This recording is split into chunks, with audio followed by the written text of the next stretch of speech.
शिव जी की अष्टमूर्तियों का तथा अर्धनारीश्वर रूप का सविस्तार वर्णन। नंदीश्वर कहते हैं, ऐश्वर्यशाली मुने, तुम तो महेश्वर के उन श्रेष्ठ अवतारों का वर्णन श्रवण करो जो लोकों में सबके संपूर्ण कार्यों को पूर्ण करने वाले अतएव सुखदाता हैं। तात, यह जगत में उन परमेश्वर शंभु की 8 मूर्तियों का स्वरूप ही है। जैसे सूत में मणियां पिरोई रहती हैं, उसी तरह यह विश्व उन अष्टमूर्तियों में व्याप्त होकर स्थित है। वे प्रसिद्ध 8 मूर्तियां ये हैं: शर्व, भव, रुद्र, उग्र, भीम, पशुपति, ईशान और महादेव।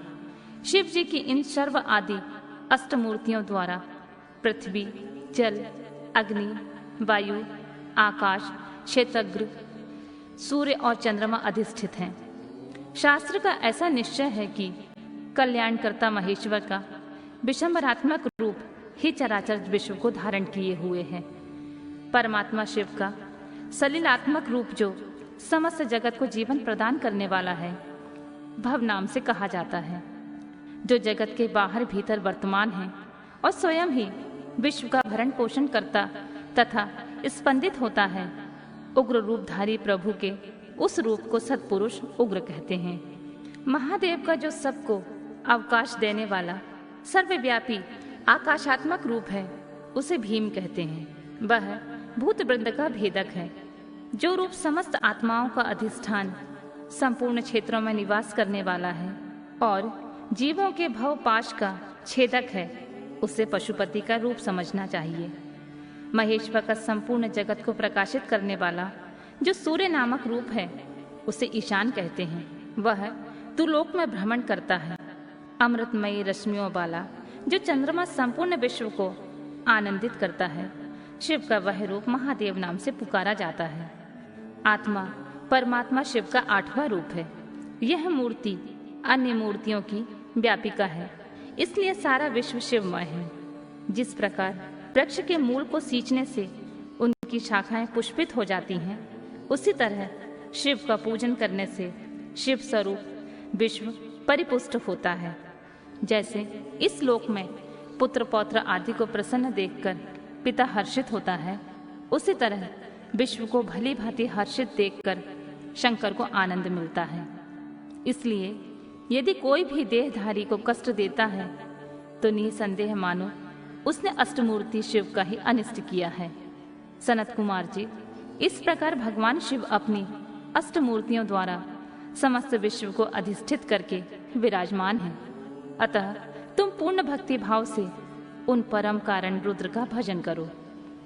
प्रिय सनत कुमार जी, अब तुम शिव जी के अनुपम अर्धनारीश्वर रूप का वर्णन सुनो।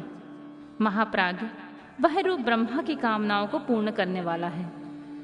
सृष्टि की आदि में जब सृष्टिकर्ता ब्रह्मा द्वारा रची हुई सारी प्रजाएं विस्तार को नहीं प्राप्त हुई, तब ब्रह्मा उस दुख से दुखी होकर चिंताकुल हो गए। उसी समय यूं आकाशवाणी हुई, ब्राह्मण, अब मैथुनी सृष्टि की रचना करो। उस व्योम वाणी को सुनकर ब्रह्मा ने मैथुनी सृष्टि उत्पन्न करने का विचार किया, परंतु इससे पहले नारियों का कुल ईशान से प्रकट ही नहीं हुआ था। इसीलिए पतियोनि ब्रह्मा मैथुनी सृष्टि रचने में समर्थ न हो सके।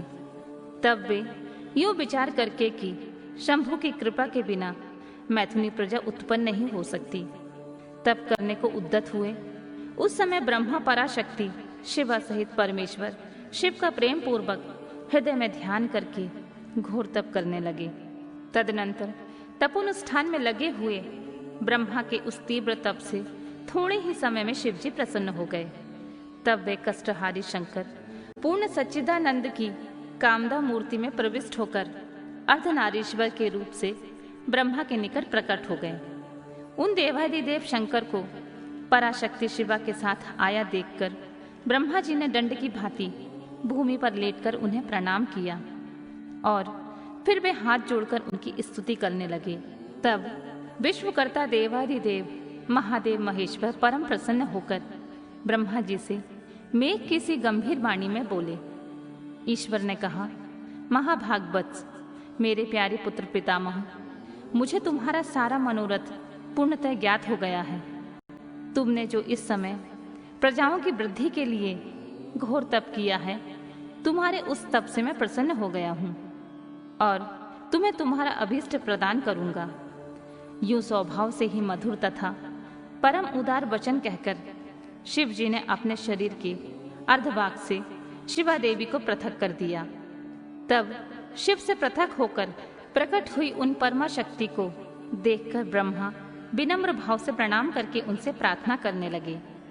ब्रह्मा जी ने कहा, शिवे, सृष्टि के प्रारंभ में तुम्हारे पति देवाधिदेव परमात्मा शंभु ने मेरी सृष्टि की थी और मेरे द्वारा सारी प्रजाओं की रचना की थी।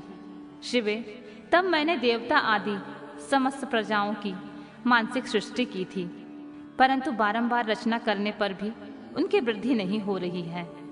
अतः अब मैं स्त्री पुरुष के समागम से उत्पन्न होने वाली सृष्टि का निर्माण करके अपनी सारी प्रजाओं की वृद्धि करना चाहता हूँ, किंतु अभी तक तुमसे अक्षय नारी कुल का प्राकट्य नहीं हुआ है। इस कारण नारी कुल की सृष्टि करना मेरी शक्ति के बाहर है।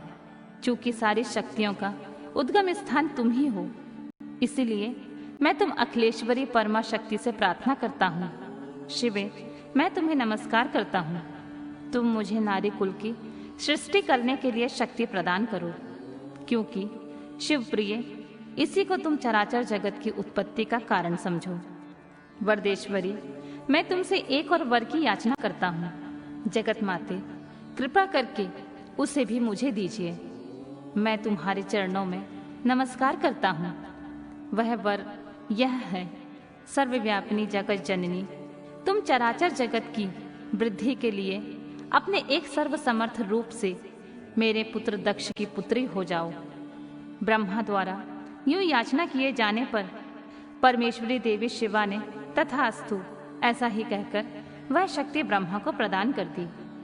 सुंदरा जगत जननी शिव शक्ति शिवा देवी ने अपनी भुवों के मध्य भाग से ही अपने ही समान प्रभावशाली एक शक्ति की रचना की। उस शक्ति को देखकर देवश्रेष्ठ भगवान शंकर, जो लीलाकारी, कष्टहारी और कृपा के सागर हैं, हंसते हुए जगदम्बिका से बोले। शिव ने कहा, देवी, परमेष्ठी ब्रह्मा ने तपस्या द्वारा तुम्हारी आराधना की है, अतः अब तुम उन पर प्रसन्न हो जाओ और उनका सारा मनोरथ पूर्ण करो।